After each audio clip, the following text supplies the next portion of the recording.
This money, it was left to me by my dad. I yelled at Sebastian, tears streaming down my face without me even realizing it. Whoa, calm down. You're gonna burst a blood vessel. This is why I can't stand older women. I'm divorcing you, you 40-year-old menopausal hag. Sebastian sneered, and I wiped my tears, glaring at him. Divorce is fine with me. But you're gonna give back my dad's money. Wow, you're so heartless to a seriously ill person. I ain't got no money to give back. Let me at least spend my remaining days in peace. Laughing, Sebastian walked out of the living room. I crushed the divorce papers in my hand and cried for a while. But as I calmed down, my weaker side began to emerge. I had no hesitation about the divorce. But I was torn because I couldn't decide on a certain matter. After thinking for a while, I signed the divorce papers and slowly stood up. When I reached Sebastian's study, I heard voices from inside. I stopped my hand from knocking on the door. I heard the words inheritance money. I quietly took my phone out of my pocket. I knew Bella's blood type matched her dad's. But if I matched as a donor, I'd have to go through surgery. No way, there's a risk even for a donor. So, I lied about having a different blood type on the spot. I'm smart, right? And if I had matched and saved her dad, it would have taken longer to get the money. But I'm good. I got a call saying they found a compatible donor. Sebastian's loud laugh echoed. I let out a small chuckle along with his laughter. What a shame. Your peaceful days are over. I've never been so glad Sebastian is such a jerk. My name is Bella McKinnon, 40 years old. I live with my husband, Sebastian, who is 5 years older than me, in our own house. A spacious 5-bedroom house, just the two of us. Sometimes, I feel lonely without kids, but this house, which we bought new over 10 years ago, remains clean and stylish. Even my best friend Chloe, who often visits, envies it. Your place is always so tidy and beautiful. Thanks. It's just me and Sebastian, and we're both working, so we're hardly home. Plus, we don't have kids. True. If you had kids, it would get messy quickly. You'd never be able to keep up with the cleaning. Even so, I'm kinda jealous of people with kids. Yeah, but seeing you and Sebastian makes me think that just being with your husband is nice too. Both of you look younger than your age, and not having kids probably has something to do with that. Thanks. I met Sebastian 15 years ago. He was a salesman assigned to the company I worked at. I've always been pretty shy, especially with men. I hardly spoke to them until I started working. But Sebastian didn't seem to mind my awkward smiles and always spoke to me cheerfully whenever he visited the company. It's hot again today. Yeah, it is. On a day like this, going to the beach would feel great, don't you think? Back then, every day was just the same routine. I had no excitement in my job and was living a boring life. I used to surf until college, so I love the beach. Oh, sorry. Sebastian apologized suddenly. He said he accidentally showed his true self around me. You just seem so approachable, Bella. I didn't know how to react to Sebastian's embarrassment. It was the first time a man had ever called me approachable. No, it's okay. I'd like to see the real Sebastian in front of me. Really? Wow, that makes me happy to hear. My dull days became enjoyable thanks to Sebastian. Soon, I started looking forward to the days he came by, and I even started caring about my appearance, which I had never done before. Then one day, my father, who raised me alone, collapsed. He needs an organ transplant. The doctor's words shocked me. An organ transplant? Yes. If he doesn't get one, he only has a few months left. No way! My father was hospitalized, and I immediately got tested, but I wasn't a match. Worrying about my dad kept me up at night, and I started making mistakes at work. These kinds of mistakes are unacceptable. How long have you been doing this job? You've been making a lot of mistakes lately. You need to do your job properly. Yes, I'm sorry. As my boss scolded me, I felt someone's gaze and saw Sebastian looking at me. Already feeling down, being watched by Sebastian made me feel even worse. I couldn't even look at Sebastian that day, and he didn't approach me, probably out of consideration. When it was time to leave, I sighed as I left the office. Walking towards the station, I heard a voice. Bella. Oh. Sebastian. What are you doing here? Well, I was visiting another client nearby, and I'm going straight home today. It's a coincidence. Are you heading home too? Since we met here by chance, how about we grab a drink? Sebastian invited me to a bar he recommended. Actually, the coincidence is a lie. I saw you getting scolded by your boss and was worried, so I waited for you. His words made my face flush. Oh. I'm sorry you had to see that earlier. No, not at all.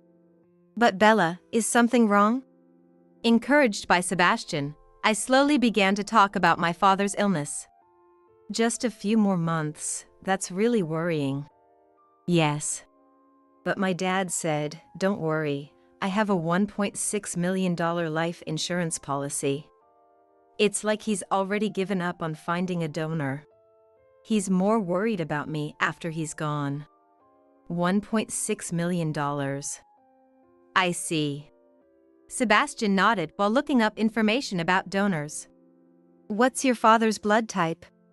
Surprised by the sudden question, I answered honestly. He's type A. That's too bad. Huh? I thought maybe I could be a donor, but I'm type B, so it wouldn't match. Sebastian.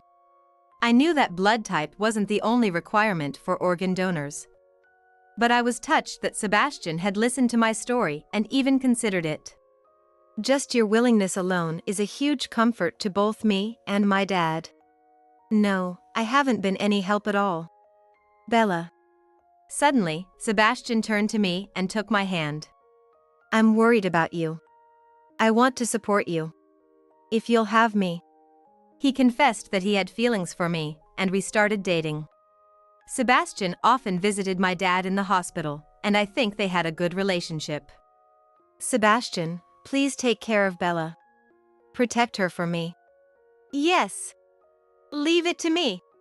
Once, I saw them talking like that when I stepped out of the room, and I cried in secret. My dad fought hard, but he passed away less than a year after his diagnosis. Bella, from now on, I'll protect you in your dad's place. Right after my dad passed away, Sebastian proposed to me. I cried a lot, feeling both the joy of his proposal and the sorrow of losing my dad, and accepted the ring from Sebastian. We quickly set a wedding date and decided to buy a new house with my dad's insurance money. Isn't a 5-bedroom house too big for just the two of us? It costs nearly $1.2 million. No, it's perfect. When we have kids, they'll each have their own room, and I've always dreamed of having my own study. Sebastian looked so happy about the spacious house that I agreed, thinking it would be good for our future. Bella, there's one more thing I really want. Sebastian hesitantly asked for a luxury car that cost over $200,000. I want to drive you and our future kids around in this car. I won't ask for anything else once I have it. Giving in to his pleading, I agreed to buy the car. Hey, Bella. I've been thinking we should start saving money. Sebastian said this just as we began our newlywed life. Even though we still have the money your dad left us, we don't know what the future holds. I'm gonna put my entire paycheck, minus my allowance, into savings. Let's live off your salary, Bella. What? Why live off my salary? Wouldn't it be better to save mine and live off yours since you make more? Exactly, because I make more. Huh? When we have kids, we'll need to spend money on them, right? We need to get into the habit of living on a tight budget. Despite saying that, Sebastian never contributed any money to the household. For the first few months, he showed me the savings account, saying, "Look how much we've saved," but by 6 months, he stopped showing me the account altogether. Instead, he started going out more at night and often came home drunk. I asked you to let me know if you're gonna be late. I get it. But it can't be helped, it's for work. I'm not telling you not to go out drinking, just to let me know. I said I get it. Stop nagging. We had this fight countless times. Moreover, I realized after we got married that Sebastian had a bad drinking habit. I think he had controlled his drinking before we got married. When he drank at home, all he did was complain about his clients. I married you even though you're useless at work. You should be grateful. He started saying things like this about me too. Do you really think of me that way? Of course. You're slow and can't speak clearly. I'm not the only one who thinks so, everyone at work does too. That's so cruel. He didn't contribute to the household finances. He had a bad drinking habit. He clearly looked down on me. Can I really spend the rest of my life with this man? I started thinking that way more and more. Maybe you should get a divorce. When I confided in Chloe, that's what she suggested. There's no benefit for you at all, Bella. But he's saving money, and he does seem to be thinking about having kids. Even so, Bella. At your age. Yeah, I've given up on having kids. And he doesn't show you how much he's saved, right? Yeah. But even though he comes home drunk, he doesn't seem to be going to expensive places, so I don't think he's spending all his salary. And I owe him for what he did for my dad. You mean trying to be a donor? Yeah. Chloe sighed deeply. I'm not trying to meddle in your family affairs, but at least keep evidence of the bad things he does or says so you can get a divorce whenever you decide to. Yeah, I'll do that. A year after that conversation with Chloe, Sebastian's illness was discovered. Learning that Sebastian had the same disease as my father, requiring a donor, made me feel dizzy. Bella, you might be a compatible donor. Please get tested. What? But you're blood type B, right? I'm type A, so I can't be a match. Oh. Actually, I'm type A, not B. What? Yeah, I always thought I was type B, but it turns out I'm type A. Does that mean? What crossed my mind was, could you have been a match for my father? Exactly. It means you could be my donor. Sebastian shouted, interpreting it differently. A wife doing everything for her husband is just natural. Looking at him, I felt torn. His selfish behavior and harsh words towards me flashed through my mind. Isn't it too convenient for him to say that now? I almost said those words out loud. Seeing my expression, Sebastian weakly said, please. If anything happened to you, I'd do everything to help you. I promised your father I'd protect you.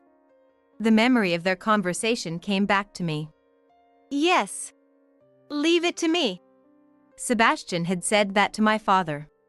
He had been willing to be a donor if their blood types matched. All right, I'll get tested. I believed his words weren't lies back then. Thank you. Bella, you're the best wife. Oh, Sebastian. You're exaggerating. No, I mean it. For the first time in a long while, a warm moment passed between us. If we could overcome this disease, moments like this would return. They should continue forever. I believed that. It was on my way back from the hospital after taking a day off work. I planned to cook a feast for Sebastian and stopped by a cafe to shop. There, I saw something by chance. A mother with a 3-year-old girl and a kind-looking man who seemed to be the father. On any other day, I would have smiled at the sight of a happy family. But not if that man was Sebastian. Daddy, this pudding is delicious. Here. Oh. It's really good. Arya, you have cream on your cheek. I sat a little away from them and captured the scene on my phone. The little girl had definitely called Sebastian Daddy. The mother was still young, probably in her 20s. I felt my blood boiling. At some point, I was clenching my back teeth hard. You betrayed me, Sebastian. Just then, Sebastian's phone rang. Hello? He looked at the screen and quickly answered, exclaiming, "Really?" Got it. I'm out right now, so I'll call back tomorrow. "What's going on?"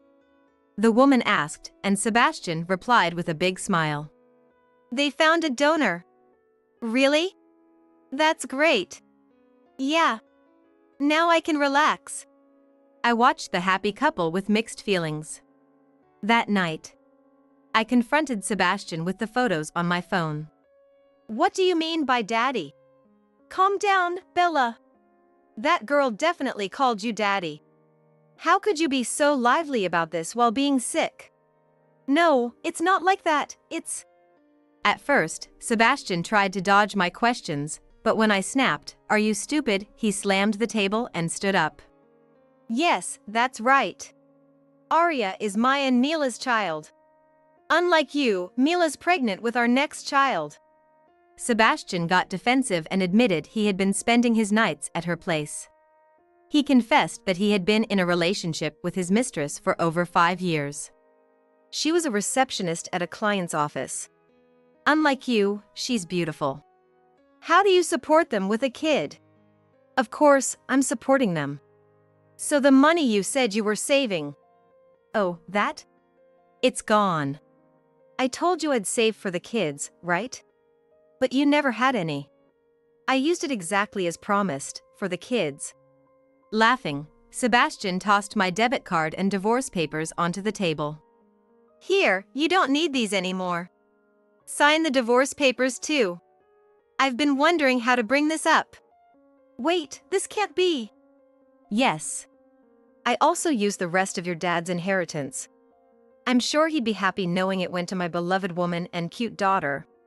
Without thinking, I slammed the table back. That money was what my dad left for me. I shouted, tears streaming down my face. Hey, calm down. You'll burst a blood vessel. This is why I hate old women. I'm divorcing you, you 40-year-old menopausal hag.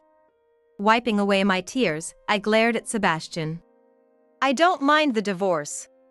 But you're gonna pay back my dad's money. Wow, you're really cruel to a seriously ill person.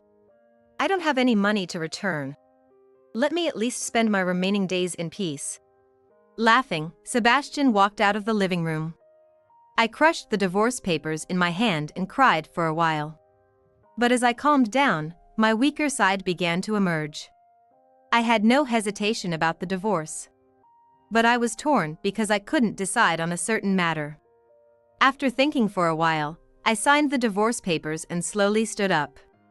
When I reached Sebastian's study, I heard voices from inside. I stopped my hand from knocking on the door.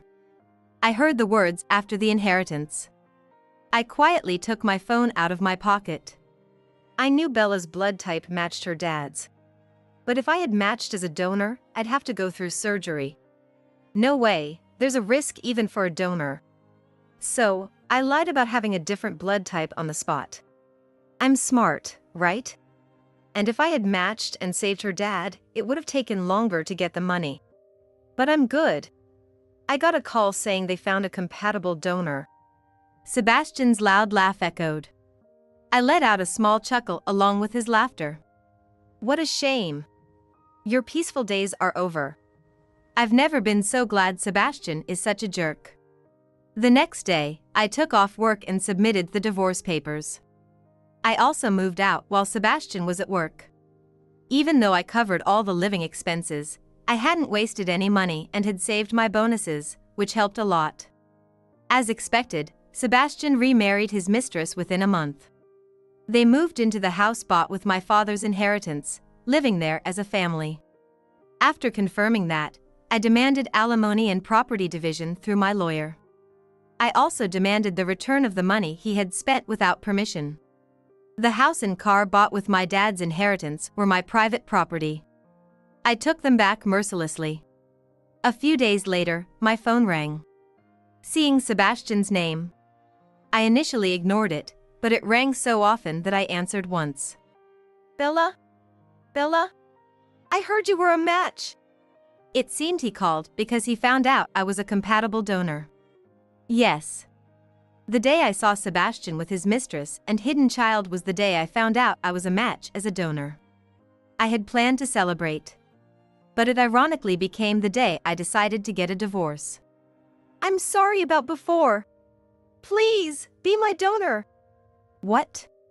What are you talking about? We're already divorced. But you're the only match. Please. No, I refuse. Don't say that. You're persistent. I said no. Then, I'll go to your workplace and tell them what a horrible woman you are for abandoning my life. You're not even the account manager for my company anymore. I'm busy. I'm not gonna answer if you call again. Bye. I hung up, but Sebastian actually came to my office the next day. Long time no see. My colleagues, who knew about our divorce, looked at each other awkwardly. Sebastian. What brings you here today? Oh, I was in the area. Since I used to handle this account, I thought I'd drop by to say hello. Sebastian greeted everyone with a smile, but when he saw me, he smirked. Well, isn't it Bella, the woman who heartlessly abandoned my life? Can you believe she refused to be a donor even though she was a match? Sebastian shouted in front of my colleagues and my boss. Since it was a matter of life and death, Sebastian must have been desperate. But it was a huge inconvenience to have him saying such things at my workplace. He really had some nerve, considering his own actions. I picked up the phone. I immediately called Sebastian's company and asked for his current supervisor, Mr. Kingston. Mr. Kingston was Sebastian's boss. Sebastian from your company is here, causing trouble for me. What? Sebastian? But he's on paid leave today. I see. In that case, I don't mind calling the police. I'll be there right away. Mr. Kingston arrived quickly. Sebastian, what are you doing here? Seeing Sebastian, he rushed over. Mr. Kingston, I just came by to say hello as the former account manager. Sebastian tried to make excuses, but I loudly played the recording on my phone. Well, isn't it Bella, the woman who heartlessly abandoned my life? What? Sebastian's eyes widened as he looked at me. Ignoring him, I continued to play the recorded audio. Can you believe she refused to be a donor even though she was a match? Sebastian, who had been so confident, turned pale in front of his boss. He hadn't expected me to record him. But since I started considering divorce, I made it a habit to record anything that might be useful later. Does your company consider this a greeting? Because to me, it clearly feels like harassment. My deepest apologies. Mr. Kingston apologized deeply.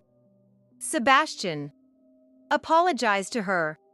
But I'll be reporting this to the director. No, please.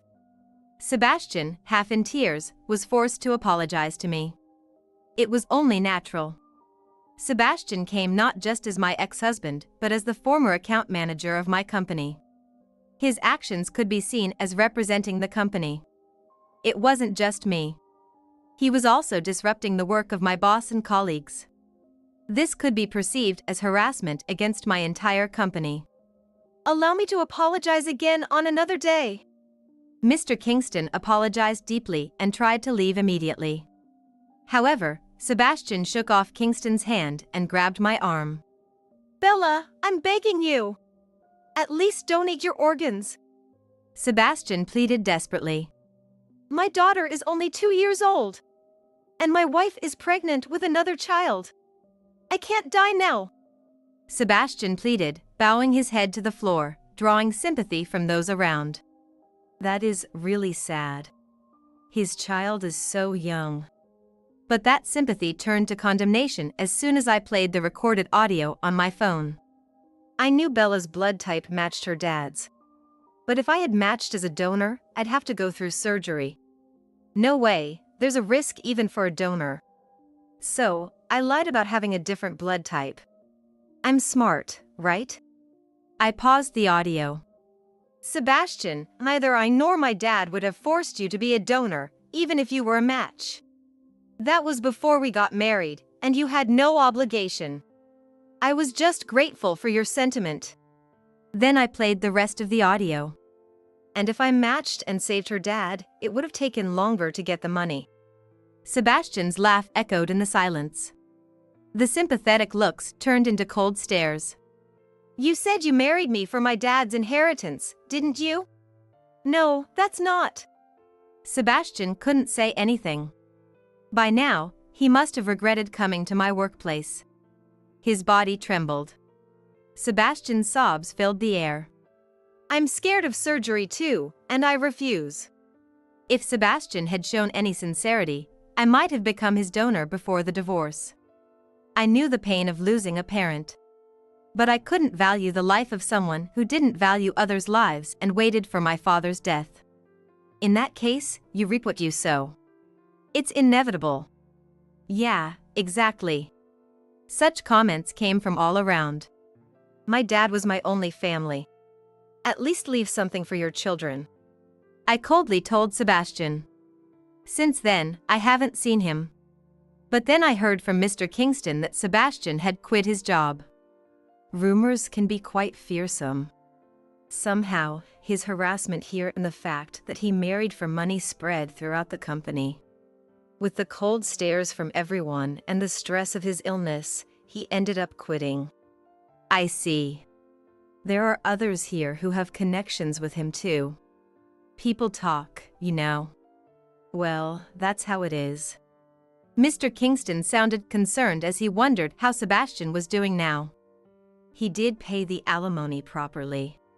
That's probably because he used his severance pay and borrowed money to do it. Mr. Kingston mentioned that he had invited Sebastian out to eat a few times out of concern before he resigned. He told me then, if he combined his severance pay with borrowed money, he could manage to pay. And it seems he also split up with the woman he remarried. What? Really? I had assumed they were working together as a couple. But apparently, he broke up with his mistress soon after. The reason for the divorce was, if you have no money, you have no value. Sebastian's mistress had admired the big house we lived in and felt a sense of superiority from riding in his luxury car. She quickly remarried a younger man. Whether this was good or bad for Sebastian, I don't know. But it turns out that Chloe and the baby she was carrying were actually fathered by another man. You reap what you sow. What goes around comes around. There are many ways to describe Sebastian's situation. But there are still people like Mr. Kingston who worry about him even after knowing everything. If Sebastian had realized this, his life might have been different. Sebastian now lives alone, battling his illness while receiving welfare. As for me, I sold the house and the car and moved into a one-bedroom apartment. I don't need a big house or a luxury car. Every night, I pray to my Father, grateful for the peaceful days I now live.